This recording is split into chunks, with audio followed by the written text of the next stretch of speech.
So we'll move on to our mock tumor board. I hope most of you patients have been seen by a tumor board, which is a multidisciplinary, if you want to start coming out, all of our presenters, a multidisciplinary team that looks at your case from all their different specialties to come up with what they consider to be the best treatment plan.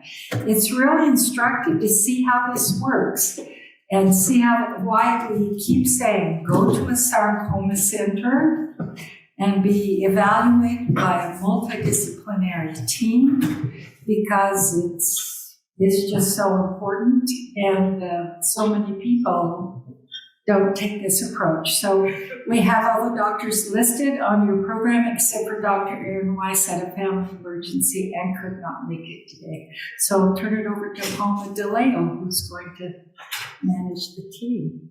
Yeah. Thank you, Jeannie. It's really a pleasure to be back here in person.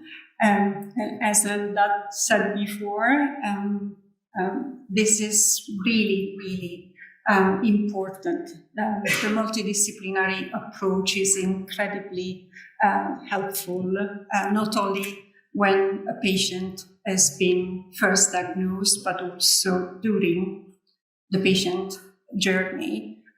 So it is really critical to be able to give the opinion of multiple specialty. And today we have, obviously, you've seen some of the faces, apart from Dr. Ravin, that is a medical oncologist like me. And we have an interventional radiologist, a medical oncologist, and a surgical oncologist.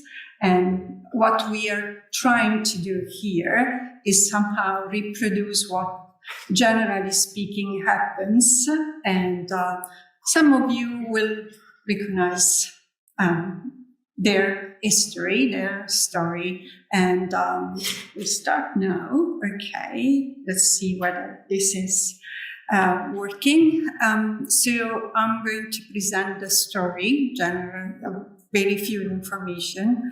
And this is a 28-year-old man that was first diagnosed in August 2017 with a desmoid tumor of the right neck, had a biopsy, and we also did molecular translocation and see whether he had a T41A substitution. Went on and have a period of observation, but in September 2019, the MRI showed that there was an increase in volume over the last year, and he was mildly symptomatic. And so I'm going to also show some of his history in terms of the past medical history. He had previously, when he was very young, testicular cancer and other problems, epilepsy, and his family history. The grandfather suffered of bowel cancer at age of 80. And I'm going to show some of the, Okay. Any question from the panel? Was he assessed with MRIs between diagnosis and progression, so did he have time for the Absolutely. So he was on a regular surveillance program, and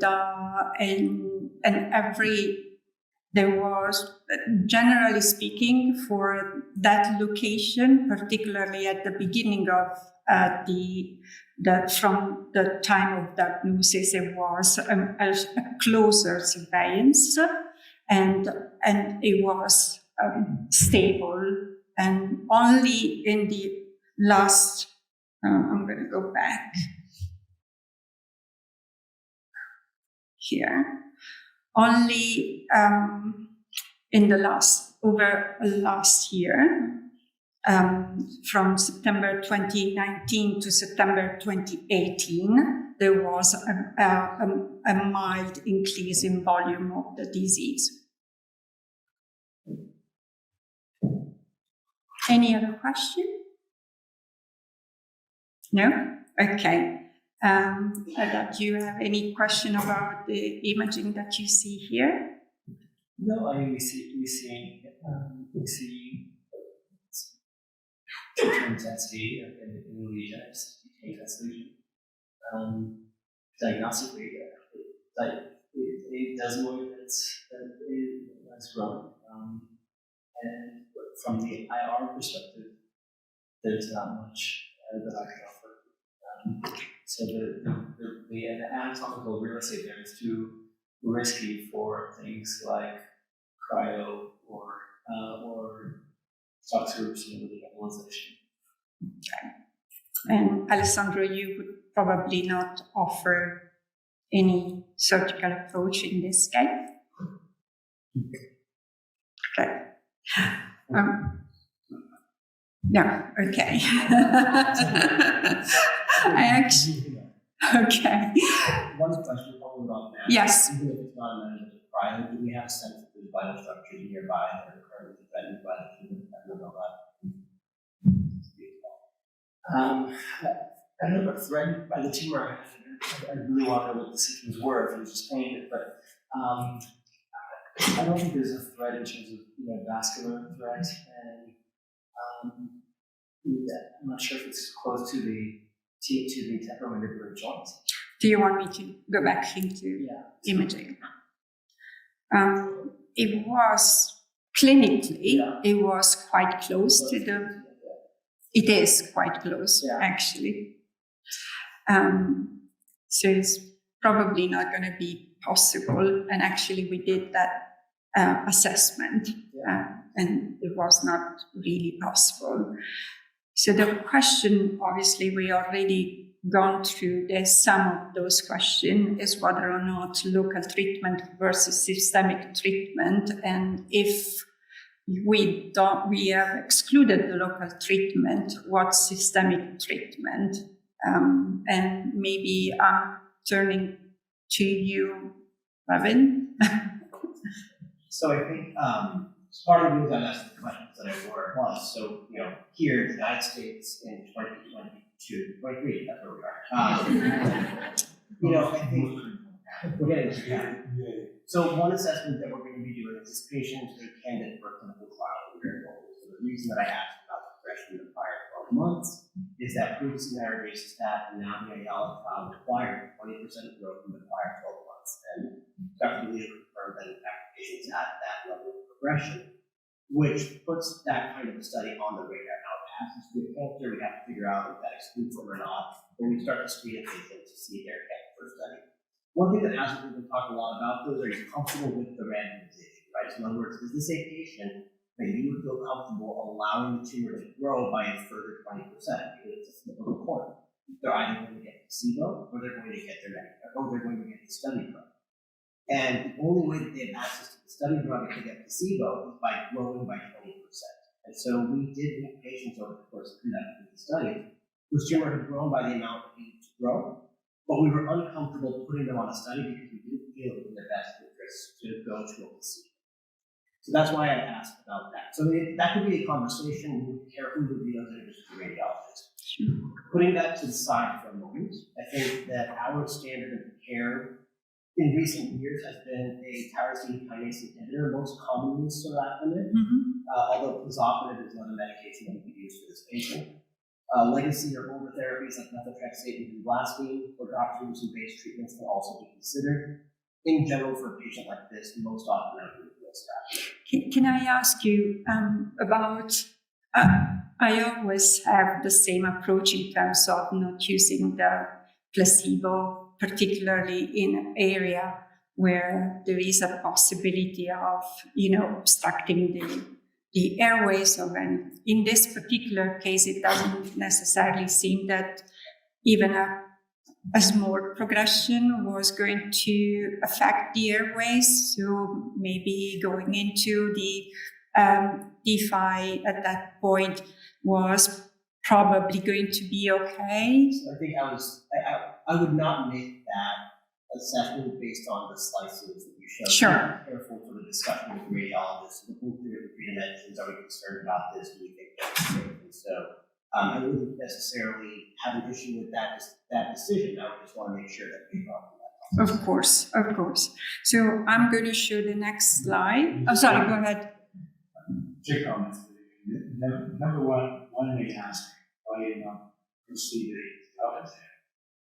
I mean, every saying that surgery can be avoided, but going away with the surgery and the reason why we don't do that is because surgery and neck is often not able to be present because the risk of subsequent recurrence is very high, and then it becomes complicated to handle the recurrence in this surgery. So like a complicated side effect surgery extended class from the last with neck and muscle so on class that area. So it became rather complicated with that. And so this is the first comment. So we don't do surgery because of this, because of this tissue loss we call the surgery, the function of calculate and the risk. The high risk of subsequent recurrence and what we have to do subsequent recurrence in that way. Second thing I want to say is that the other local therapy, right, once you're excluded in interventional radiology, so therapy or improvisation of pieces, therapy, how you do the therapy in the patient, because again, so he has a rehab cancer. So he has all these life experiences ahead of him. So when the therapy is a tool that you can use sometimes, it's not associated with high risk of major side effects in terms of major systematic acid, but it does have some side effects in it. So that's not very good. Patient was already had other cancer, which has to have so that's the reason why you don't use therapy. Because you do use for a lab, just there as it goes with cancer. So that's why you use medication and not. The other last comment I made, when you are in active surveillance, the doctor has always to check the baseline scan beyond the patient. Fact. Because you might miss otherwise certain loss. You may go 1 millimeter at a time, but then after 10 scans, and once a minute. Exactly. Which may be substantial things that the negative side. So it's always important to use the baseline assessment as you are referencing now to look at rather than the baseline. This is something the doctors sometimes miss. So if a radiologist is not an expert, it's not uncommon that the comparison is made with the baseline. They don't change the baseline. You heard it's a 20% increase in size, which qualifies for progression. So if it didn't change every time, you just comparing the baseline. By the end of the year, you must not quite. So, and if we go to the next one, this is the local multidisciplinary team review outcome, meaning what? So there was actually a RECIST progression confirmed over the year. The patient was potentially eligible for the DeFi trial. The trial was discussed with the patient, and the patient, when offered the option, did prefer to go into the chemotherapy option rather than the trial, and commenced methotrexate and vinorelbine at that point. And this is what happened afterwards. And those are the imaging from the baseline MRI in September 2019 and then January 2020. And I will Eldad this kind of give some. I know that is not the best, but Yeah, well, I don't have a pointer, unfortunately, here, but we need to do with the finger. Okay, all right. So we have this is basically the spinal cord over here, and the mouth over there. So the lips are over here, the back of the head over here. So this would be this is the right side of the patient, left side of the patient. This is actually where it is. So you can see this is the asymmetry. And that's Oh, so okay, sorry. before and after. Is actually smaller. Actually, you know what? I think this might be better. Can we do this? Oh, do you have the Can we see this? Okay, yeah. So they are. You have the pointer. We have the pointer. Okay, all right. So there we go. That's the area. This is the area where January and September. September. Yeah. I mean, okay. This is a T2-weighted image, and what we see there's some change. I'm not going to measure it, but it looks a little better than it's worth. See that black part over here compared to what we have here? So a little bit of loss. It looks a little bit smaller and a little bit darker. That's the formal. And actually, this one is another slide of the same. So Yeah. the other thing is important to understand that the drugs are not all the same. And for example, gamma is in the rotospan, the things are faster activity. So you see it's faster. Some other drugs, It takes a little bit longer. And in fact, this is the next one. So this is a really nice response. This is a very nice response. In fact, that is January, and that's May 2023. September 2019.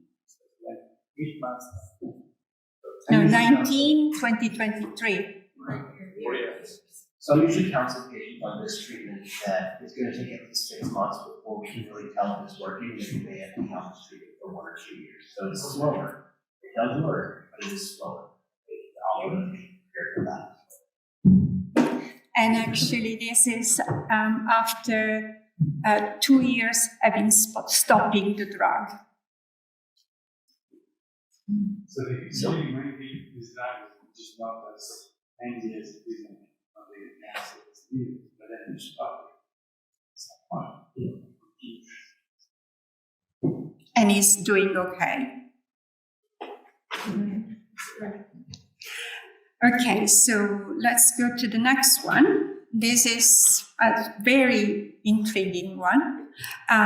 So 32-year-old woman diagnosed in November 2019 with a left, just making note of the left and right, left abdominal wall desmoid that spontaneously regressed.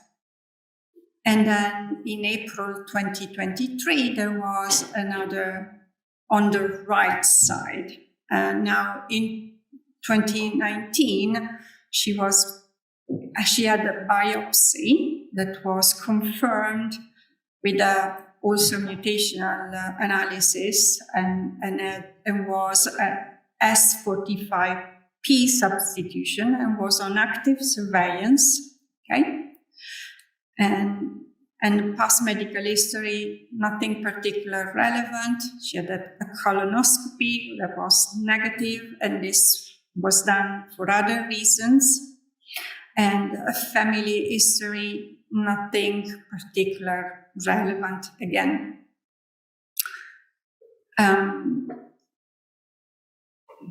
Imaging not particularly nice because they were done outside our institution. And the baseline, maybe you have a pointer there, you can show everyone. Oh boy. So, radiology.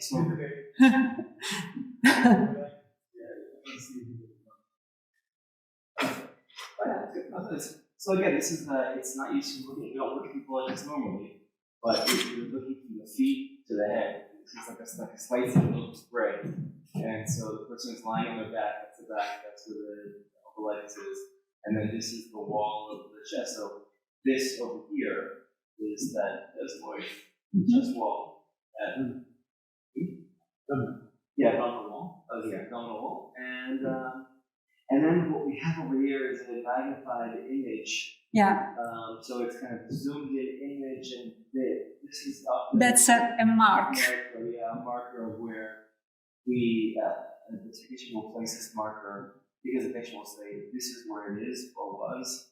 Okay. And so again, we can't really forward this is a magnified. That's where we'd expect to find it. And there are other differences between these two images. But actually nothing was there. But it's gone. The body line it's no longer And then there are other similar pictures that show that nothing is there. And also then she was lost at follow-up. For some reason she didn't come to see us. She had a pregnancy in the interim, and that represented in February this year, but with new symptoms. But on the other side, instead of on the left side, this time was on the right side. Clearly, we were concerned that there was something different, and at that point, biopsy that area, and to exclude that there was something more sinister, and the biopsy was seen. There was a discussion at the local MDT, as you can imagine. I suppose that everyone would have done the same. And do you confirm that you would have biopsy? So we did the biopsy, and here the imaging of the lesion that was exactly on the other side. Okay. It's not something that has migrated from one side to the other. It's exactly on the other side. Yeah. So now we have back over here, the belly button over here, and the abdominal wall, and this is the part right here. You can see the asymmetry. That's it.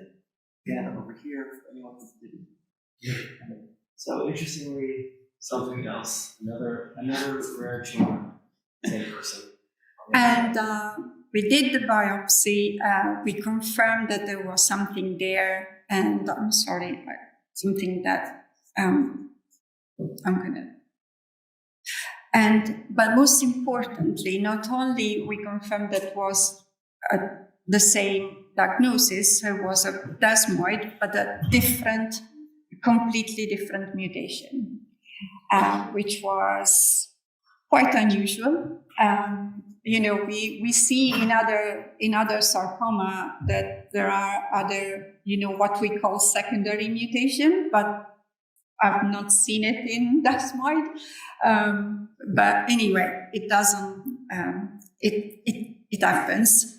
Now we have imaging that shows that unfortunately has grown in the meantime between February and June. So my question to the panel is, what would you recommend in this case? I just want to reassure you that's a very exceptional thing. It doesn't really happen all the time. Yeah. And what happened here is that she developed a second desmoid. The reason why they did the mutation on it was tumor. So they're two completely separate entities. Meaning that she basically had an event which is not correlated to the previous one, unless you consider that this double occurs two different desmoids, and is related to some predisposition or something that she actually has, but normally it doesn't happen. Mm-hmm. Yeah. So what do they do here? I mean, I would try not to do surgery because she already had a sign and see that pregnancy kind of stimulated very long. So surgery is also another trauma that can also occur the same thing.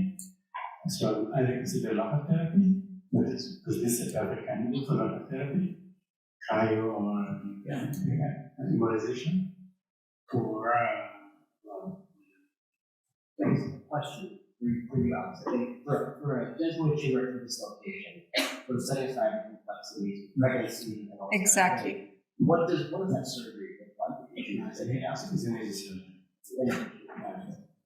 It's an easy surgery, and though it will always require to put a mesh to compensate for the extension of the abdominal wall. Having a mesh in the abdominal wall may become an issue in mortal pregnancy, because then the mesh is not elastic like the muscle of the abdominal wall. So when you have this tension of the abdominal wall, because the leak is blocked, there is uterus, then that mesh breaks down. So you need to put it back. The pregnancy has some issue during the pregnancy because of this tension of the wall of the muscle there. So it's not impossible, but it's certainly something to consider when it comes to the study around the surgery and this challenging age and what's going And Eldad, From would the you? role perspective, yeah, this is a small, accessible tumor for cryoablation. Even if now that is grown. Yeah, so even in that sense, it's still relatively small, and I would be comfortable with either. So this distribution, the vessels that feed it, circumflex iliac and inferior gastric, those are, so we know where to go to find that tumor, and I think to what is one or the other. Okay, so obviously I agree with Alessandro that is absolutely a unique presentation. It's not definitely not something that happens all the time. But I had chosen this mostly because of the presentation, the location of the tumor. Ravin, if in terms of systemic treatment, in case, what would you suggest if one or the other would not be possible? I mean, I think we're choosing from the same menu things that we did before. So we typically want to make a patient like this. If they're minimally symptomatic, I would also mention that you don't have to jump immediately into treatment. This is growing. If you can continue to surveil a tumor that has grown some. Because sometimes it is federal. So if they're minimally symptomatic and there's what's that? One point, so the abdominal is a typical location where you can wait longer because not going to plug anything other than having Milan, which you can't be visible. Of course, we should not like it, at least in the medical, but it doesn't happen anyway. So you can. So I think that for a patient that's not bothered by it, we'll still keep that on the table as an option. But again, for the personal discussion, setting that aside and talking about treatment. If you have progression in the prior 12 months, you can consider the studies that we can discuss. That are based that in the past, now I don't want to use Sarcoma is commonly used at patients with methotrexate and blasting, which is what the last patient showed. Also reasonable options. So typically when I make these decisions, we talk to a patient and get a sense of what they prefer. There's no emergency to shrink this tumor. So methotrexate and blasting works slowly. It's also really well tolerated for one patient. It doesn't take the idea is what's less comfortable, unless less convenient than an oral treatment. But patients often feel quite well. So a patient could choose a slower therapy for the therapy left their quality of life. Most patients prefer the oral therapy, to be honest. That's what most patients say that too. That's a strategy. Yeah. When do you consider doxorubicin based on doxorubicin? Yeah, it's a great question. So I think doxorubicin is cytotoxic chemotherapy, right? And so what that means is that it's sort of what we think about when we think about a chemotherapy drug. So conventional doxorubicin is the really aggressive stuff. You lose your hair, you're going to infection. Doxil, which Dr. Alessandro just asked about, is a special formulation. You don't lose your hair. It's actually very well tolerated. side effect wise, people can do quite well with mouth sores and with skin irritation. But there is this risk of secondary malignancy down the road. So the young patient may not the first thing that I would do, I prefer to methotrexate lastly. Cardiotoxicity risk is very low with toxin, not something I'm so worried about, but I think that it's typically not my first play in a younger patient for those reasons. There's no comparative data, but it probably works about as well as methotrexate lastly. I think it's from our sense of doing it systemically. We are using more and more oral vinorelbine as a, instead of methotrexate and vinorelbine, and is very well tolerated and is oral, so it's absolutely, The study, it is true that the infra-abdominal wall, there's one, but are not arising in the context of HIV. And the behavior, not the cause, is really very important. So this is a tumor that if it's resected, never comes back. So if it is treated locally, it can usually have wonderful results. So it's not the location to see unless the recurrence, unless the thing is really growing fast, or the patient has increased. That's not the location to consider first medical therapy. In general, the local therapy will be sufficient if you are willing to take long enough for the study that you really doesn't to stop. Yes, these are the monitoring ones. The simple reality is most patients will choose a one-time procedure over months and months of medical therapy. So I totally agree that if the local generally speaking, that is what I would recommend. So all of my colleagues are sort of with that, if that is on the table. I'll just explain why local therapy is so relevant here. It has to do with the collateral damage potential. So when you're looking at a tumor that's right up here in the neck, there are a lot of nerves and arteries and joints there, and a lot of potential for damage. And we use our face much more than we use the side of our abdominal wall. And as much as if there's a decrease in function or nerve injury, if there were over here, it's acceptable, and over here, much less acceptable. So just to give you an idea of what the considerations are. Yeah. So we are going to finish now, and just to kind of say that the patient is choosing surgery and is waiting to discuss with the surgeon. But obviously, we have discussed all the other question, the other option as we did today now. And that's pretty much it. Thank you very much, everyone. And I hope you have enjoyed the discussion as well. Speak very loudly.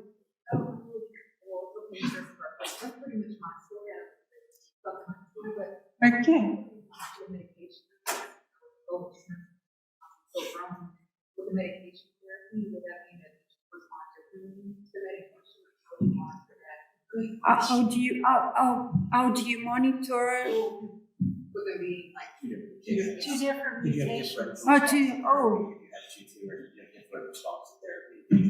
I don't necessarily know that we know about it, to be honest with you. I think that we would probably do the same thing. It wouldn't change my treatment. No, I don't think so. But I think that I absolutely think that there's multifocal desmoid patients that have differential responses to their tumors.